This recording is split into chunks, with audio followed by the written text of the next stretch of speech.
Let's talk sundown towns as a black trucker. And I'm gonna tell you my experience with these sundown towns.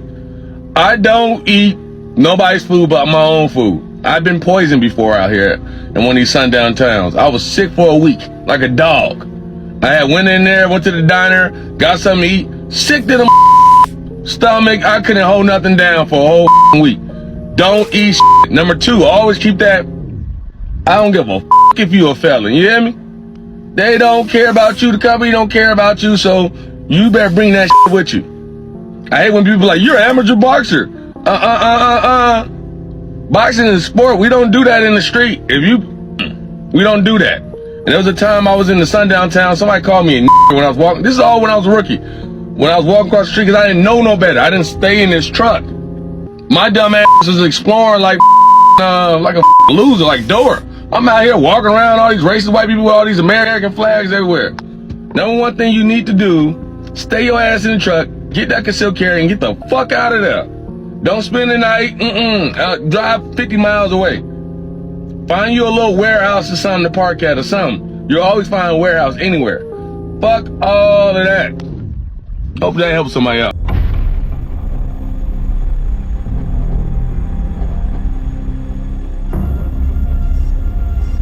All right, let me tell you the time about how I got sent to a sundown town and didn't even realize it was a sundown town until after I got there. So boom, I had a load to pick up in Grandis, Arkansas, which was like a couple hours out from Texas because I was in Texas originally. I go to pick up this load, and originally it was designated for me to pick it up at 7 p.m. So I go get there at like 6:30. I go into the office. Mind you, the guys were pretty chill, didn't get no bad vibes. And for some reason, something told me to look into where I'm at because, Arkansas, that's the main, Arkansas, Alabama, those states, they still have sundown towns. Mind you, the sun was already down by the time I got there. So boom, after I check in, he tells me, your load's not going to be ready till 11 a.m. the next day. I'm like, So he was like, you can either park here. Mind you, there was no other truck stops. This was in the middle of nowhere. It was dark. It was not lit well. And there was no other trucks. It was one, when I got to the shipper, it was me and another prime truck. But by the time I got there, the prime truck was leaving. So it was just me. No other trucks. Dark. Not well lit up. I was freaking out. Okay.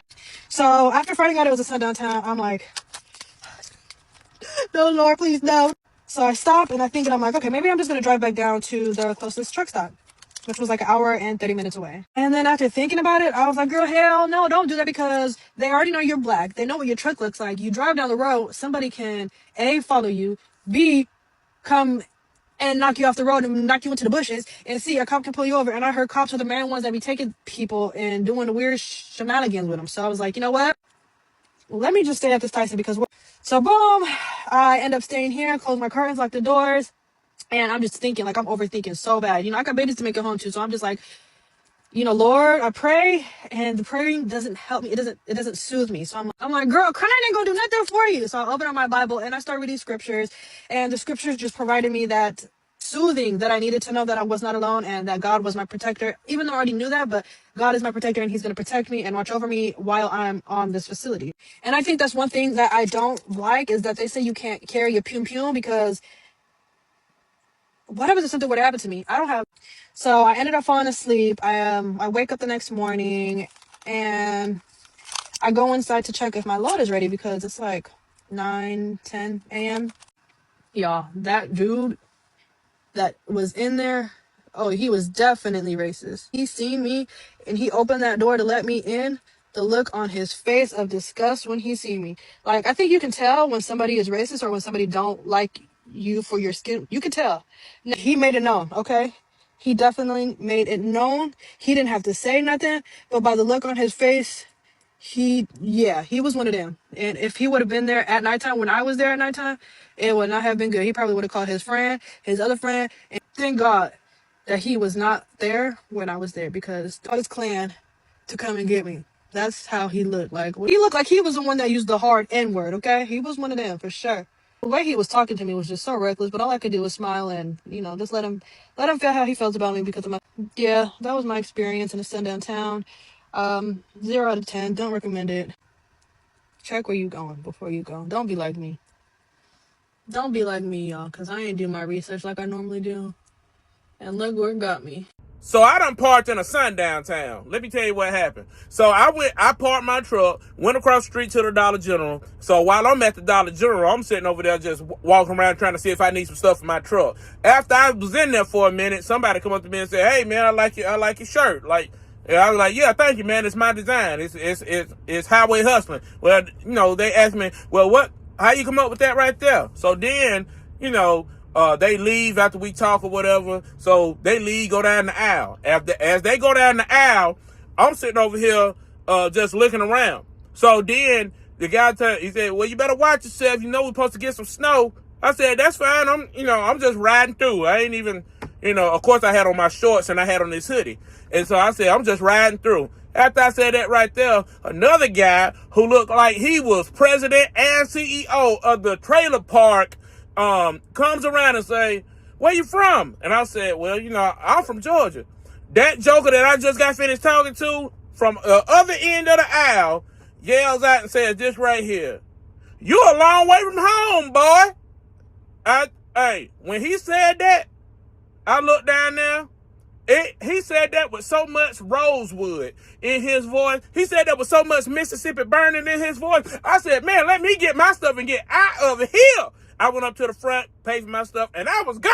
Being a truck driver in Florida, let me tell y'all the first experience I had of finding out what a sundown town was. It was a Thursday. I was driving a 26-foot box truck from Orlando to Gainesville. So I'm between Ocala and Gainesville, but I gotta stop and get some gas and get some food or whatever. But I see absolutely nothing as I'm driving. It ain't no houses, no buildings, just road and trees. I finally find this old-ass Circle K gas station in the middle of nowhere. An old white lady that was helping me at the counter was sweet as can be, nice as hell. "Hey baby, what brings you way out here in these sticks? You just coming to get some gas?" I'm like, "Yeah, I'm kind of familiar with these parts, but kind of not, whatever, blah, blah, blah. I'm going to Gainesville. I'm just shooting through. I'm in and out." She's like, "All right, baby, God bless. You have a good one." Get my stuff, go back out to the truck, try to put the key in there and start the truck up. It will not start up. I wait a few seconds, put the key in there again, try to start it up. It will not start up. Don't know what the fuck is wrong. So I call my dispatcher, and my dispatcher tell me to look up under the hood to see if I can figure it out. I'm just like, yeah, okay, whatever. So I say to myself, man, I'm not about to go look up under this fucking hood. I don't know what I'm looking for. I don't know what I'm looking at. I signed up to be a driver. I ain't no damn mechanic. But I'm sitting there for like 20, 25 minutes, so I get bored. I'm like, all right, man, let me just go look up under the hood, see what I can see. So as soon as I get out of the truck, go around, pop open the hood, and as soon as I look down, the lady that was helping me in there comes out in a panic. "What's wrong, baby? Is everything okay? Are you all right?" I say, "Yeah, ma'am, I don't know what's going on with the truck. It won't start up, and I don't know much about trucks." I called my dispatcher. I don't know what they're gonna do. They figuring it out now. She was like, "All right, well, do you need a tow truck or anything? Do you need an Uber or a taxi to take you closer into town?" And I was like, "No, ma'am, I'm not allowed to leave the truck. It's a lot of valuables on this truck, and I'm delivering. I can't just leave the truck. I can't just leave it." She was like, all right, I understand. And she goes back in the gas station, but she keep looking at me, looking at her watch, looking at me, looking at her watch. And then she comes back out there and says, "Well, you don't want to sit up in some hot truck. You can't get it fixed, no AC, and there's nowhere for you to sit down in there. Like, so you're just going to stand out here and just sit in this hot truck?" I say, "Honestly, man, right now, I don't have a choice. I'm just waiting for my dispatcher to hit me back." She said, "Okay, I understand." My dispatcher called me back and was like, "Listen, we got a tow truck coming out there in about 2 hours. Just sit tight." I'm like, damn, 2 hours is hot as hell. I'm ready to go. Then again, I was like, it's all right. I got food. I got drink here. The sun about to start going down. It's not going to be that hot, whatever. And I didn't want to go in the Circle K because of how the lady was acting. So I was just like, I'll be all right, whatever. She seen me get off the phone. She ran out to me again and she was just like, "Did you figure anything out? Do you know what you're going to do?" I was like, "Yeah, my dispatcher said they got somebody coming in 2 hours for the tow. I'll be fine." She was like, 2 hours? The sun will be down by then. Are you sure they can't figure anything out before then? I was like, "They said 2 hours." And she looked at her watch, went right back in the store. Few minutes go by, I get thirsty, so I ran in the store to go grab a Gatorade. As soon as I go in the store to get a Gatorade, she had her back turned and she was on the phone talking to the police, talking about, "Yeah, he's been here for a while. You got to come get him, blah, blah, blah." And I didn't put two and two together until I bought the Gatorade and I left. And I was like, damn, she was calling the police. She was calling somebody on my ass. Like, what the fuck? So I called my dispatcher back. I'm like, "Yo, I don't know what's about to go down, but this old lady that worked at this store just been giving me problems or whatever. When she found out I wasn't going to be able to move my truck, I think she just called the police on me. I don't know what's about to happen, but can y'all fucking shake a tail feather? My dispatcher was like, why would she call the police? I was like, I don't know and I don't want to find out. Can y'all hurry up? 5 minutes after I get off the phone, sure enough, the police pull up right behind my truck. A black police officer gets out and he asks me what's the problem, asks me what's going on. He assesses the truck and says, listen, I'm gonna have to take you somewhere. I said, I can't leave my truck. Like, what are you talking about? You about to get me fired. He said, listen, I'm going to have to take you somewhere. Get in the truck. Get in the back of the truck. We driving for about 30 seconds. And I'm like, bro, where the fuck are you taking me? He was like, are you familiar with the mall area? He's like, that's a good area. I said, yeah, I'm familiar with the mall area. He said, yeah, that's where I'm taking you. I said, what the fuck you taking me to the mall for? I can't leave my truck. He said, you have to leave your truck. I said, why? Because that bitch called the police on me. I ain't even do nothing. He said, she didn't call the police on you. She called the police for you. I know her personally. He said, in 45 minutes, that sun was going to go down and you was going to go missing. And I ain't say nothing else. I already knew by then. I put 2 and 2 together by that point. When we finally got to the mall, I called my dispatcher and I told the officer, I'm like, yo, I need you to tell my dispatcher why I had to leave the truck. And he grabbed the phone and told my dispatcher everything, got on the phone, called my boss and told my boss everything just so I wouldn't get in trouble. The lady was scared for my life. Even the officer didn't even stick around. He like, yeah, I'm just gonna drive you out here. Cause he could have easily been like, well, I'm just gonna stick here with you so nothing happened to you. He was like, nah, nigga, we gotta go. We gotta go. Even when the tow truck guy came and picked me up, I told him where it was at. He put it in the GPS. He was like, yeah, I'm not going over there. I said, what the hell? He said, yeah, I'm not going over there that late. I'll come back and get it in the morning. Motherfuckers didn't want no part. So yeah, this was about 7 years ago, and I swear I think about that shit every other day. Damn near every day. And shit, I mean, because she could have just not said nothing. She could have just let me sit there. And I would have went missing like a... We accidentally stopped in a sundown town in Texas, and they let me know fast. Me and my daughter were on a road trip through Texas, long drive, middle of nowhere type of roads. At one point, she really had to use the bathroom, so I pulled off into a small gas station. I didn't think anything of it, just another small town stop. But the moment we got out of the car, something fell off. The place was quiet in a strange way. A couple trucks parked outside, a few guys standing near the pumps just watching. So I told my daughter to hurry up inside, or we're going to hurry up inside. And while I was walking in the store, the second I stepped through the doors, the whole place went silent, like they never saw a black dude. Everybody inside just started staring at me and my daughter, not curious, more like shocked. So I asked where the bathroom was. Nobody answered at first. Finally, someone pointed towards the back. I'm like, thank you, finally. After I finished, I bought this drink, just to whatever. So, and that's when things got worse. 3 or 4 guys were standing around my car looking through the windows. I said, hey, can y'all please step away from my car? One of them looked at me and said, what are you doing out here, boy? I told him, man, we traveling. Can't you just leave us alone? Then he said something I never expected to hear in real life. It's sundown. We're not supposed to see one of you folks out here. My daughter was already in the backseat, scared. So I kept my voice calm and said, look, I'm a military veteran. I'm just trying to get home. One of the guys paused and asked what branch I served. I told him Army. And his whole tone changed. He said he served too. Then told the others to let us leave. Before I got in the car, he leaned in and said quietly, you need to get back on that highway and don't stop out here again. I didn't argue. Locked the doors and drove the fuck off. That was the moment I realized something people think is history still exists in places you would never expect, I swear. Alright, y'all, so I'm gonna give y'all a quick little story time on the night I spent overnight at a sundown town, you know what I'm saying, in my semi-truck. I slept overnight, you know what I'm saying. I'm in my semi-truck right now. I got a Kenworth T680, man, so boom, so this is what happened, right? So I'm in Indiana somewhere, right? I can't tell y'all why I'm at because I got a dedicated load over there, so I'm there all the time. But this is the first time I actually slept overnight over there, and I would never do that again. First of all, like, every time I go out there, I go in the daytime and I just get up out of there ASAP, as soon as possible. ASAP Rocky type shit, you know what I'm saying? So this is what happened. So first biggest mistake was it was around like 8, so it was getting dark. So I was driving through there. I had to get diesel. So I stopped at a truck stop, bro. Stopped at a truck stop. It was literally creepy as hell, bro. Like, I was by myself. I had nobody with me. I mean, I'm solo, so obviously I wouldn't have nobody with me. But everybody was just staring at me, bro. As soon as I got up out the truck, everybody knew I was black. Everybody, you know what I'm saying? I had my hair out. I got tattoos. I'm black, man. So, you know what I'm saying? People know me. So I go get diesel, and even inside was weird because everybody was just staring at me, bro. And even the cashier was literally like, you know where you at? I'm like, no, I don't know where I'm at. Like, you know what I'm saying? I'm just coming to get diesel and leaving, bro.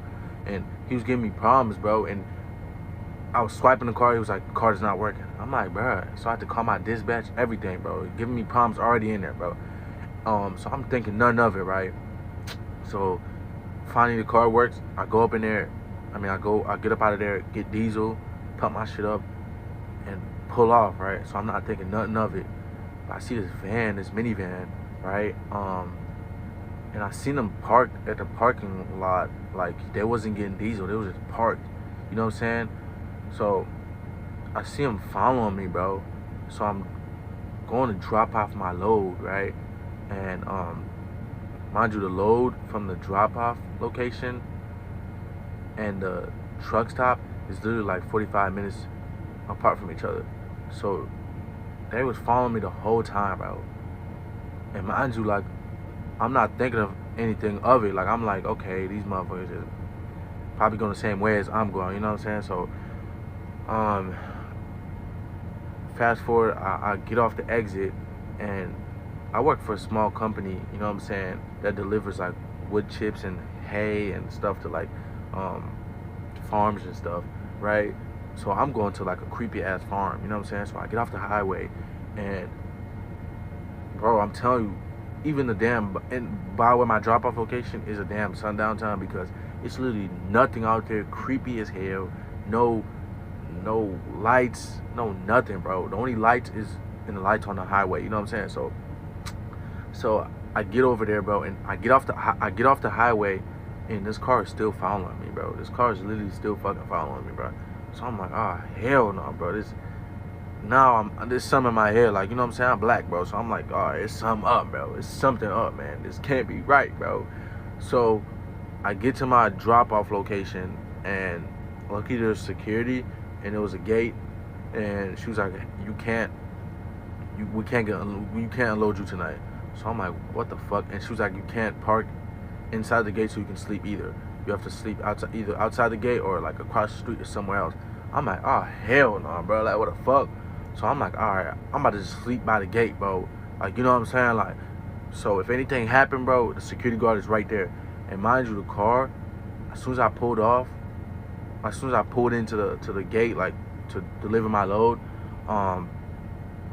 he was doing U-turns, like basically just doing U-turns and shit, like driving by, and I kept seeing him, like he kept doing a U-turn, driving, doing a U-turn, driving, like, so he's going back and forth by the location, bro. So I'm like, what the fuck is wrong with this dude, bro? Like, and I put down my window. I'm like, what the fuck? I'm trying to see what the hell is going on, which I probably should never did that for somebody else, but he parked and then got out the car. He's like, yeah, bro. Like, I seen you at the truck stop, bro. Like, I hope you know where you at, bro. Like, you know what I'm saying? I was just making sure that you got to your destination safe. You know what I'm saying?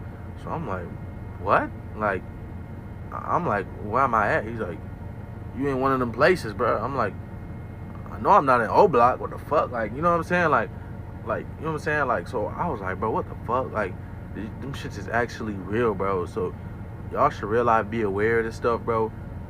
And I don't know if he was a weirdo. I really don't know if that nigga was just weird, or if he was actually trying to make sure I got to where I needed to be at, bro. So, you know what I'm saying? So,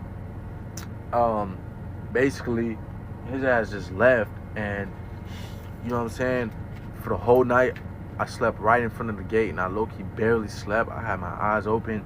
I don't got no pipe yet, but I had my taser, you know what I'm saying? I got my taser, and I got some other stuff, but, you know what I'm saying? For y'all young black drivers, man, stay aware, be aware of where you're at, be around these